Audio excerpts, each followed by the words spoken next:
Assalamualaikum warahmatullahi wabarakatuh. Perkenalkan, nama saya Alia Rohmani dari program studi pendidikan agama Islam 5A. Di sini saya akan mempresentasikan tentang kemajuan dinasti Safawi. Kemajuan dinasti Safawi terjadi pada masa pemerintahan Abbas I, di mana pada saat itu kerajaan Safawi menuai ragam kemajuan. Berikut kemajuan-kemajuan yang telah diraih oleh kerajaan Safawi. Pertama, pada bidang politik dan sosial. Setelah Abbas I naik tahta, keadaan politik dinasti Safawi mulai bangkit. Pada tahun 1587 sampai 1629 Masehi, Abbas I naik tahta pada tahun tersebut. Ia mulai menata administrasi negara dengan cara langkah-langkah yang baik. Adapun langkah-langkah yang ditempuh oleh Abbas I yaitu sebagai berikut. 1. Melakukan pembenahan administrasi dengan cara pengaturan dan pengontrolan dari pusat. 2. Memindahkan ibu kota ke Isfahan. 3.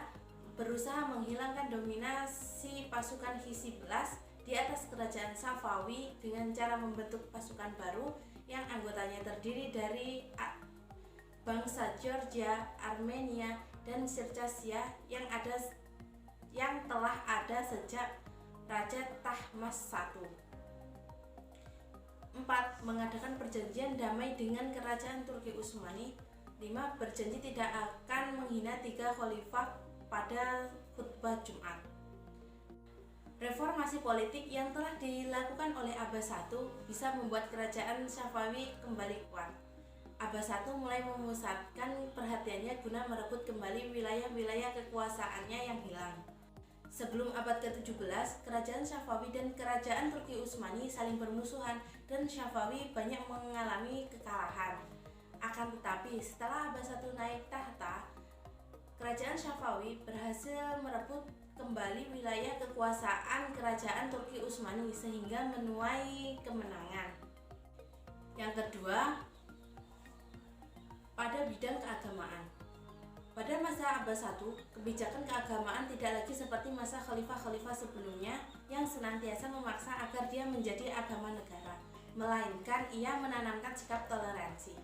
Menurut Hamka terhadap politik keagamaan, Abbas I menerapkan paham toleransi atau lapang dada yang amat besar, di mana paham Syiah tidak lagi menjadi paksaan, bahkan orang-orang dapat bebas mengerjakan agamanya masing-masing.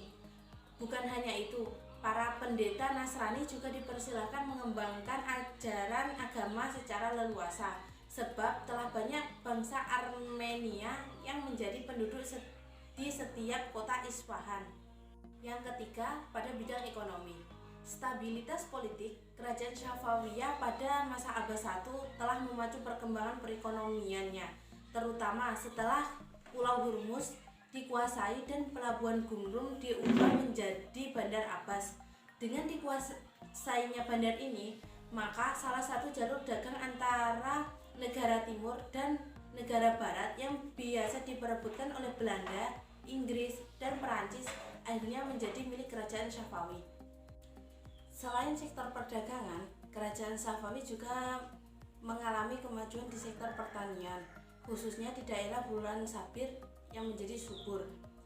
Akan tetapi, setelah Abbas I meninggal dunia, perekonomian Safawi mulai mengalami kemunduran secara perlahan, dan puncak kemunduran tersebut terjadi pada masa kekuasaan Shafi Mirza. Pada masa ini, rakyat cenderung menjadi cuek karena mereka mengalami penindasan dari Shafi Mirza.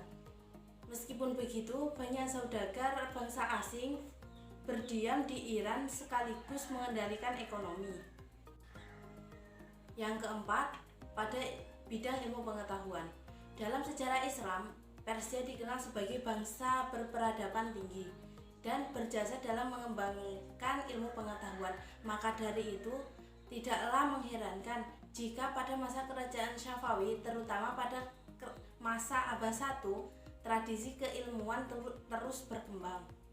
Berkembangnya ilmu pengetahuan pada masa kerajaan Safawi terkait doktrin mendasar bahwa kaum Syiah tidak boleh taklid dan pintu ijtihad selalu terbuka. Mereka berbeda dengan kaum Sunni yang meyakini bahwa ijtihad telah berhenti dan orang-orang harus taklid.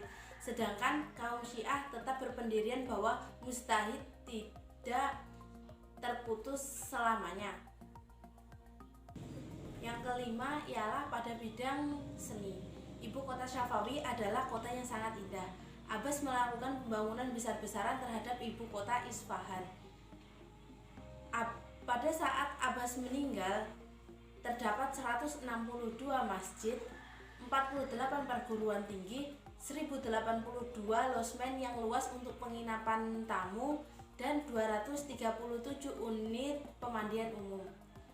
Bangunan yang paling terkenal adalah Masjid Laufullah yang dibangun pada tahun 1603 Masehi dan selesai pada tahun 1618 Masehi.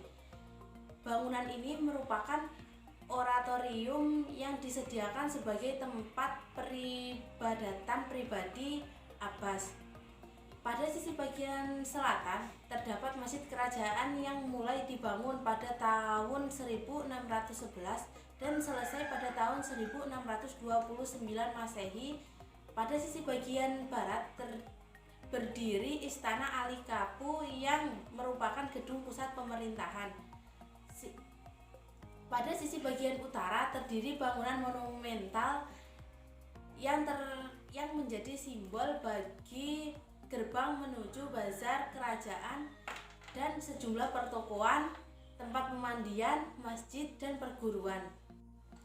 Abbas I juga membangun istana yang megah yang disebut Cil Sutun atau Istana 40 Tiang, sebuah jembatan besar di atas sungai Jenderut, dan taman bunga 4 penjuru. Sekian presentasi yang dapat saya sampaikan, kurang lebihnya mohon maaf. Wassalamualaikum warahmatullahi wabarakatuh.